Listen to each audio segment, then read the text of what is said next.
በእርሱ የሚያምን ሁሉ የዘላለም ሕይወት እንዲኖረው እንጂ እንዳይጠፋ እግዚአብሔር አንድያው ልጁ እስከ መስጠት ድረስ ዓለምን እንዲሁ ወዷልና ይላል።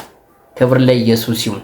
ይሄ ቃል ዮሐንስ ምዕራፍ 3 ቁጥር 16 ላይ ነው እንደምታውቁት ያለው።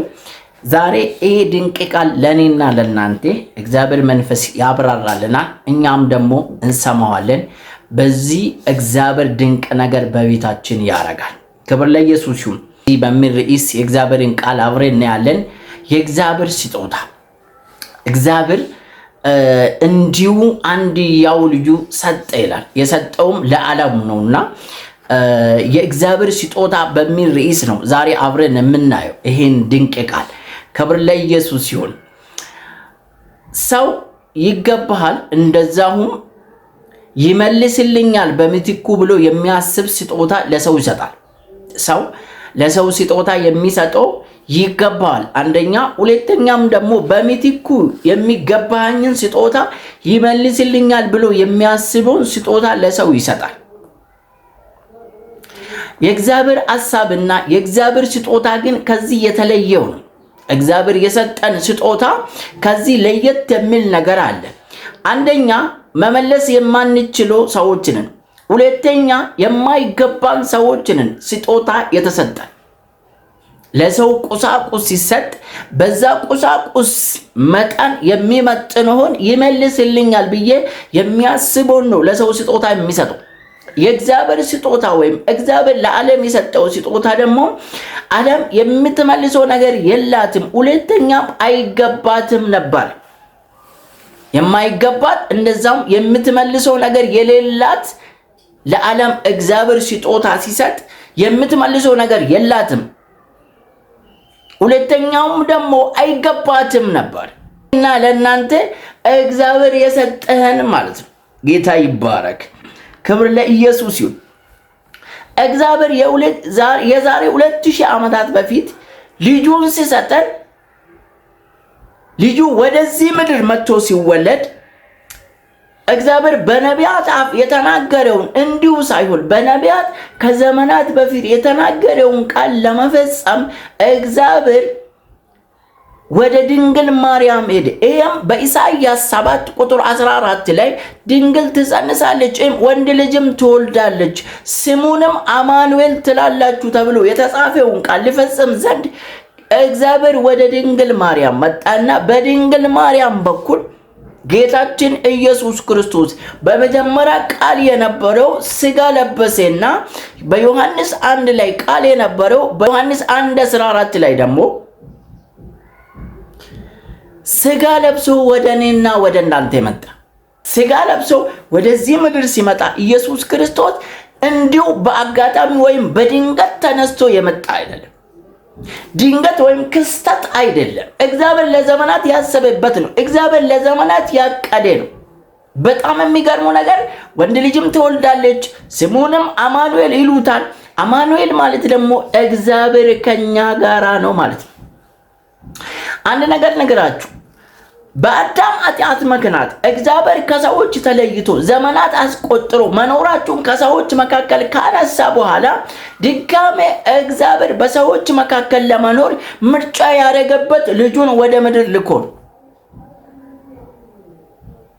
ወደ ምድር የተላከው ልጁ እግዚአብሔር ድጋሜ በሰዎች መካከል እንዲኖር በሮችን የሚከፍትለትና የሚሰራለት ነገር ስላለው ነው ልጁ ወደዚህ ምድር መጥቶ ሊወለድ የቻለው። ይሄ መለኮት ነው። በፊት የነበረው ሁሉም ፍጥረት በሱ የተፈጠሩት ግን በሰዎች ማፀን ውስጥ አድሮ ሰው ሆኖ መወለድ የመረጠበት ዋናና ትልቁ ምክንያት ሰዎችና እግዚአብሔር መካከል ኃጢአት ስላለው በኃጢአተኛ ዘንድ ደግሞ እግዚአብሔር መኖር ስለማይችል ከኃጢአተኛ ጋር እግዚአብሔር ህብረት ማድረግ ስለማይችል እግዚአብሔር ይህን ኃጢአት ለማጥፋት ሕዝቡን ከራሱ ጋር ለማስታረቅ ልጁን ስጋ አልብሶ ላከ። ብዙ ሰዎች የኢየሱስ ክርስቶስ ማነሻ ወይም የተገኘበት ድንግል ማርያም ይመስላችኋል? ይሄ ፈጽሞ የተሳሳተው ትምህርት ነው። ቃል የነበረው ሥጋ ለብሶ የመጣው በመጀመሪያም ቃል የነበረም ቃልም በእግዚአብሔር ዘንድ ነበር ይላል እግዚአብሔር ቃል። ይሄ ቃልም እግዚአብሔር ነበር ይላል። ይሄ ቃል ደግሞ ሥጋ ለብሶ መጣ ማለት ሁሉም በእርሱ ተፈጠሩ፣ ከተፈጠሩት አንዳችም ይላል ያለ እርሱ የተፈጠረ የለም ይላል።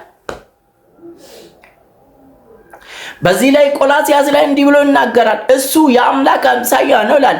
የማይታይ አምላክ ወደ ሰው የታየበት ሥጋ ለብሶ የመጣው የማይታይ የማየት የማንችለው መገለጥ የማይችለው አምላክ ወደ ሰው የተገለጠበት የአምላክ አምሳያ ነው።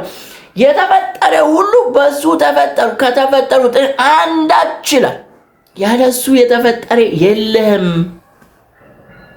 በእርሱ ተፈጠረ ለእርሱም ተፈጠረ ይላል። ሁሉም የፈጠረው ሁሉም ለእርሱ የተፈጠረው አምላክ ሥጋ ለብሶ ወደዚህ ምድር የመጣው በሰዎች ዘንድ ኃጢአት ስለበዛ የኃጢአትን ዋጋ ለመክፈል ወደዚህ ምድር መጣ። አሁን ልብ ብላችሁ አዳምጡ። እግዚአብሔር ልጁን ሲሰጠን እንዲሁ አይደለም። ልጁ ወደዚህ ምድር ሲመጣ ልክ እኔና እናንተ ኖረን ከዚህ ምድር እንደምንሄድ አይደለም። ልክ እኔና እናንተ ኖረን ከዚህ ምድር ላይ እንድንሞት በዛ መልክ አይደለም። ኢየሱስ ክርስቶስ መጥቶ ተወለደ። ከመወለዱ በፊት እንደሚሞት ይታወቃል።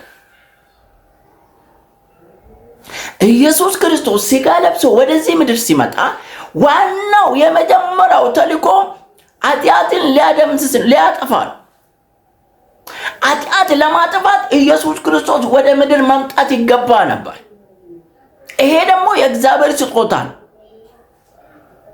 የሚገርመው ነገር እግዚአብሔር ከሰዎች ጋር ለመኖር ጉዞ የጀመረበት ለረጅም ዓመታት ድምፅ ከምድር ላይ የጠፋው እግዚአብሔር ከሰዎች የተለየበትን ሰውና እግዚአብሔር አንድ ላይ ለማድረግ የመጣው ኢየሱስ ክርስቶስ ነው። ሲወለድ እንዲሁ አይደለም ወዳጆች፣ ለመሞት ነው። ሲወለድ ዝም ብሎ እንደኔና እንደናንተ ኖሮ ሀብት አፍርቶ ዝና አፍርቶ ከዚህ ምድር ላይ ረጅም ዓመት ኖሮ ለመሄድ አይደለም። ሲወለድ የሰዎችን ኃጢአት ለመሸከም ቃሉም እንዲህ ይላል፣ ስሙንም ኢየሱስ ትለዋለህ፣ እሱም ሕዝቡን ከኃጢአታችሁ ያድናችኋል ይላል። የሚገርማችሁ ነገር ኃጢአት ለማጥፋት የኃጢአት መድኃኒት ሆኖ የመጣው ኢየሱስ ክርስቶስ ሥጋ ሲለብስ ሞቱ ኃጢአትን ከምድር ላይ ሊያነሳ ነው። ይህ የኢየሱስ ክርስቶስ ዋናው ተልእኮ ኃጢአትን ከምድር ላይ ሊወስድ ኃጢአትን ከምድር ላይ ሊያጠፋ ወደዚህ ምድር መምጣቱ ነው እግዚአብሔር ቃል የሚናገር። ስለዚህ እግዚአብሔር የሰጠን ስጦታ ለምንድን ነው የሰጠን? ይህን ስጦታ ሲሰጠን እግዚአብሔር ይህን ስጦታ ይህን ልጁ ለእኛ ስጦታ አድርገው ወደኛ ሲላክ ሥጋ እንዲለብስ ልጁ የተገደደበት በኃጢአታችን ምክንያት ይሁን ይህን የሰጠንበት ዋና ምክንያት በስሙ አምነን እንድንድን ብቻ ነው። ልጁ ወደዚህ ምድር የመጣው በስሙ ያመኑት የዘላለም ሕይወት እንዲያገኙ ነው። ይሄ ነው የእግዚአብሔር ስጦታ። ሰዎች የኃጢአትን ዋጋ ሰርቶ መክፈል ስለማይችሉ፣ ሰዎች ኃጢአትን ከራሳችሁ ላይ ማንሳት ስለማይችሉ፣ ሰዎች አገልግለው ከኃጢአት መለየት ስለማይችሉ እግዚአብሔር መጥቶ በሥጋ ተወለደ። ስለዚህ ልክ ሙሴ ምድረ በዳ እባብን እንደሰቀለ የሰው ልጅም ሊሰቀል ይገባል። ምክንያቱም ኃጢአት በምድር ላይ አለ። አሁን ይሄ የእግዚአብሔር ስጦታ ለዘላለም በሰዎችና በእግዚአብሔር መካከል የተገነባውን ግንብ የተገነባውን ሕንፃ ኃጢአት የሚባለውን ይሄን ሕንፃ ለማፍረስ ነው ዋናው ዓላማ። ይሄ በሰዎችና በእግዚአብሔር መካከል እንዳይተያዩ የተሰራው ሕንፃ ይሄን ሕንፃ ሊነቅሎ የመጣው ኢየሱስ ክርስቶስ በሥጋ ለእኔና ለእናንተ ተወለደ። ለዛ ነው ዓለም ሁሉ በሱ አምነው የዘላለም ሕይወት እንዲያገኝ ኢየሱስ ክርስቶስ ሥጋ ለብሶ ወደዚህ ምድር በእኔና በእናንተ ቦታ ምን ሊሆን ሊሞት። እንዳትሳሳት፣ ኢየሱስ ክርስቶስ ሥጋ ለብሶ ወደዚህ ምድር የመጣው ምድር ላይ ረጅም ዕድሜ ለመኖር አይደለም። የመጣው ትልቁ ዋና ዓላማው ለመሞት ነው። ለዛ ነው ዮሐንስ ምዕራፍ 3 ላይ ራሱ በገዛ አፉ የሰው ልጅም ልክ ሙሴ በምድረ በዳ እባብ እንደሰቀለው ሊሰቀል ይገባዋል ብሎ ተናገረ።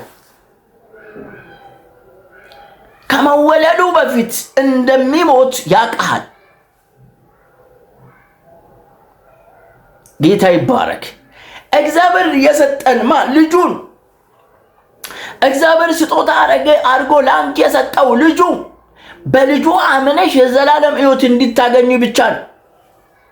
ሌላ ዓላማ የለም። እግዚአብሔር ልጁን ወደዚህ ምድር የላከው በእሱ ኃጢአት ከምድር ላይ እንዲነቀል ነው። አለመታዘዝ ከምድር ላይ እንዲነቀል እግዚአብሔር ስጦታ አድርጎ ልጁ ሰጠን። አማኑኤል ወደዚህ ምድር ሲመጣ ከአማኑኤል ጋር እግዚአብሔር ከሰው ጋር መኖር ይጀምራል ማለት ነው። ያኔ ከሰው ጋር እግዚአብሔር ሊኖር የመጣው አሁን ግን እግዚአብሔር በእኔና በእናንተ ውስጥ ነው ያለው። ምክንያቱም ያ የኃጢአት ደሞዝ ስለተከፈለ። አሚን በል እስቲ። ይሄ ያንተ ዘመን ነው ወዳጅ፣ ይሄ ያንቺ ዘመን ነው ወዳጅ። በፊት ግን እግዚአብሔር ለዛ እኮ ነው ነቢያት የእግዚአብሔር እጅ በላይ ላይ ነበር ይችላል። ምን ማለት ነው? የእግዚአብሔር እጅ መጥቶ ይሄዳል፣ ተናግሮ ይሄዳል። የእግዚአብሔር መንፈስ እንጂ ከሰዎች መካከል አልነበረም። ያ ከሰው የተለየው እግዚአብሔር ከሰዎች ጋር ለመኖር የመረጠው በልጁ የኃጢአትን ሕንፃ ነቅሎ ራሱ በመካከላችን ሊኖር ነው የመጣው። ወዳጆች የኃጢአት አከፋፍሎን ነበር። ኃጢአት ነገድ ወገን ሰጥቶን ነበር። ይሄ ኃጢአት ወገን ነገድ አከፋፍሎን የሰጠውን በመካከላችን ላይ ደምስሶ አንድ ያደረገን ኢየሱስ። ስለዚህ ልጁ ሲወለድ በልጁ የሚያምኑ ሁሉ የዘላለም ሕይወት እንዲኖራቸው ከአብ ጋር እንዲታረቁ ከራሱ ጋር እንዲታረቁ። ለዛ እኮ ነው ኃጢአተኛ ሆነን ሳለን በደለኛ ሆነን ሳለን እግዚአብሔር እንዲሁ በልጁ ወደደን ይላል። ኢየሱስ በተወደድንበት በልጁ ነው። አንተ ምንም የምንከፍለው ነገር የለንም። ምንም የምንወጣው ነገር የለም። ምንም የራሳችን ችለን የምንከፍለው ነገር የሌለን ሰዎች እግዚአብሔር እንዲሁ በልጁ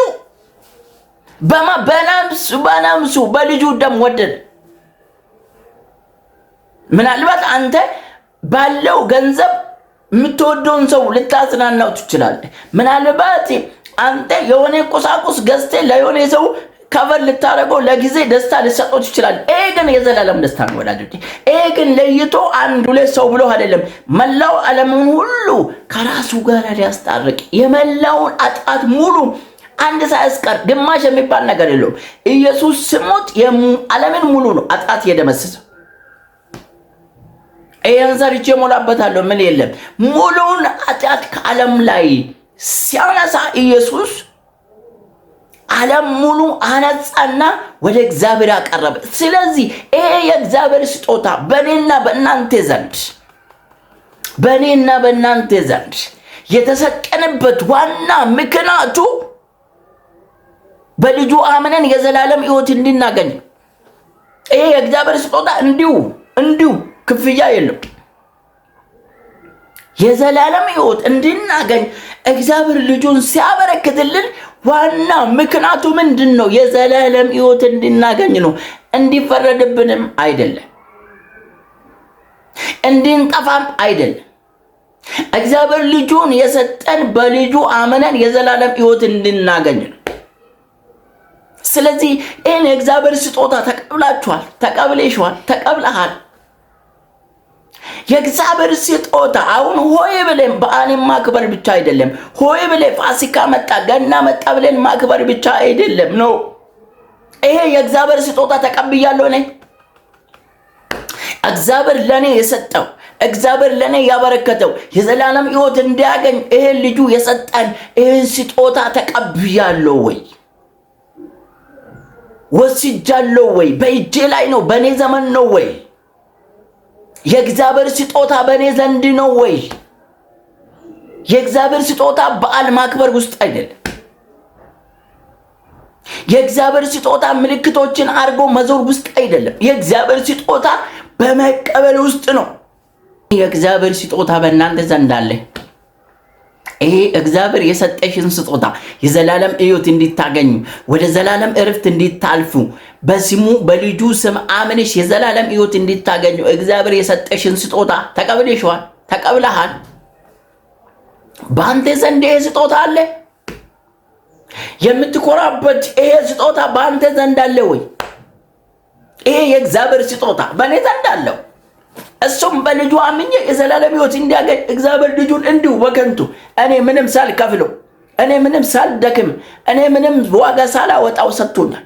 በሱ አምኜ የዘላለም ሕይወትን አገኛለሁ። ይሄ በር ለእኔ ተከፍቶልኛል። ለአንተም ለአንቺም ተከፍቶላችኋል። ግን ተቀብላችኋል? ይሄ ስጦታ ከእግዚአብሔር ተቀብላችኋል? ካልተቀበላችሁ ፈጥናችሁ ውሰዱት። ይሄ ስጦታ ከዓለም ጋር አይመሳሰልም። የሚወዳችሁ ሰዎች ከሰጣችሁ ስጦታ ጋር አይመሳሰልም። ይህ የእግዚአብሔር ስጦታ የዘላለም ሕይወት እንድናገኝ ነው። ይህ የእግዚአብሔር ስጦታ ሰዎች ከሚሰጡን ስጦታ ለየት ይላል። የሰዎች ለጊዜያዊ ነው። ይሄ የዘላለም ነው። የሰዎች ቁሳቁስ ነው። ይሄ የዘላለም ነው፣ ነፍስ ነው። ስለዚህ ይሄ ስጦታ ተቀብለሽዋል። እህቶቼ፣ ወንድሞቼ፣ እናቶቼና አባቶቼ ዛሬ አንድ ነገር ልጠይቃችሁ። ይሄ የእግዚአብሔርን ስጦታ ተቀብላችኋል ወይ? ይህ የእግዚአብሔር ስጦታ ከተቀበላችሁ የዘላለም ሕይወት ይጠብቃችኋል። ካልተቀበላችሁ የዘላለም ፍርድ ይጠብቃችኋል።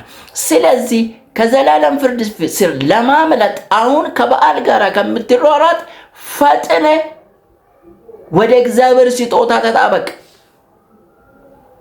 በበዓል ውስጥ የለም የእግዚአብሔር ስጦታ። በዓል በማክበር ውስጥ አይደለም የእግዚአብሔር ስጦታ። የእግዚአብሔር ስጦታ በቃሉ ውስጥ ነው። በልብ ውስጥ እንዲኖር ከፈለክ ፈጥነ ተጣበቅ። በሱ የዘላለም ሕይወት ይኖርሃልና፣ በሱ ለዘላለም ታርፈዋለና፣ በሱ ለዘላለም ትነጻዋለና። ይህ ስጦታ የተቀበላችሁት እንኳን ደስ አላችሁ። እግዚአብሔር ከናንተ ጋራ ነው። ጌታ ይባረክ። አሁንም አንድ ነገር እነግራችኋለሁ። ይህን ስጦታ ያልተቀበላችሁት እግዚአብሔር ከናንተ ዘንድ አይደለም። ፈጥነ ይህን የእግዚአብሔር ስጦታ ተቀበል። እሱም የዘላለም ሕይወት ይሰጣል። እግዚአብሔር አምላክ ይባርካችሁ። ይህን ቻናል ሰብስክራይብ አድርጉት። እግዚአብሔር አምላክ ዘመናችሁን ይባርክ።